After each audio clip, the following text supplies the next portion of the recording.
The Law of Moses is a very popular subject among Messianic Jewish churches. For those of you who are unaware, Messianic Jewish churches is about 90+% people that are not Jewish at all who, are either Zionist or they want to respect Jewish culture or get in touch with the Jewish roots of Christianity, and that's fine. I somewhat approve of it, at least in certain respects. But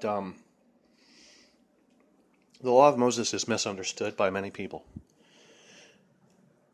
People who are pro-Messianic, people who are against Messianism. It's misunderstood by both sides of the camp, really. There's those who say that it doesn't apply at all, we can live in whatever we want, and to say that I can't steal is legalism. These are people who want to sin, really. They have a very cheap form of grace that they think allows them to sin, and that's wrong. And then there's the other side of the camp who think that we are under the law of Moses because, well, they're eternal. And they're wrong too, because they don't understand what the law of Moses is in the first place. And that's the point of this video. And I'm going to make other videos about this subject, explaining things about aspects of the Old Covenant, about the Old Testament, the law, as I understand it. But the point of this video is to address what the law of Moses is in the first place. And I'm going to keep it simple like that. The law of Moses is an ancient Near Eastern covenant. It's an ancient legal contract. It's a specific form of contract.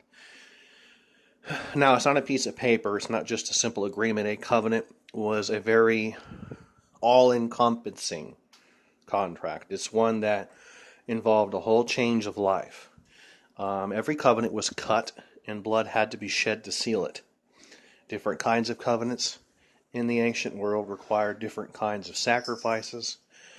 The covenant God made with Abraham involved splitting animals, taking animals and making a hill, digging a trench, and having animals on either side of the hill with the blood draining down, and then walking through the trench. It's very gruesome to our mentality, but it was an essential contract for certain that God entered into with Abraham.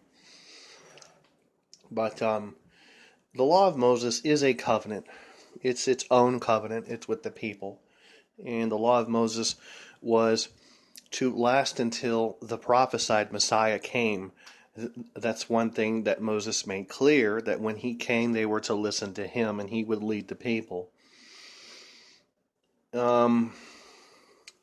And if you read the prophets, which I'll get into in another video, it teaches, I'll keep it simple, it teaches that God will make a new covenant with the house of Israel.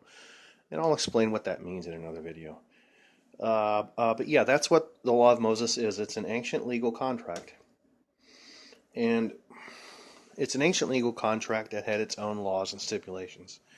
To understand what a covenant is, each covenant has an outward sign. Every covenant has an outward sign. The marriage covenant has a ring of Abraham, which is an eternal covenant, had circumcision. And that was an outward sign of an inward change. It wasn't important in and of itself. It was just a way for those under that covenant to associate themselves, to say to others that they belong to it. The law of Moses had their own outward signs. Things like not eating certain kinds of animals, which God told Noah and his descendants in all generations is good for them to eat. So clearly it's not a sin, or God wouldn't say they're good to eat. Clearly it's not sinful. It's an outward sign of a covenant. So people under that covenant cannot eat certain kinds of animals. People under that covenant had to have their hair cut in certain ways or not cut in certain ways. There's laws about touching animals on the side of the road, ritual purities, and there's many, many other laws.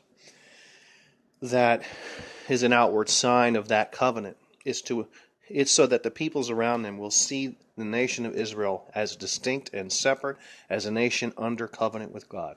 That was the purpose. And there's blessings and curses. There's whole lists of what happens when you don't obey the law. There's whole lists of what happens if you do. I mean, every covenant of every kind had blessings and curses. The marriage covenant has its own of infidelity and other things. But that's what the law of Moses is.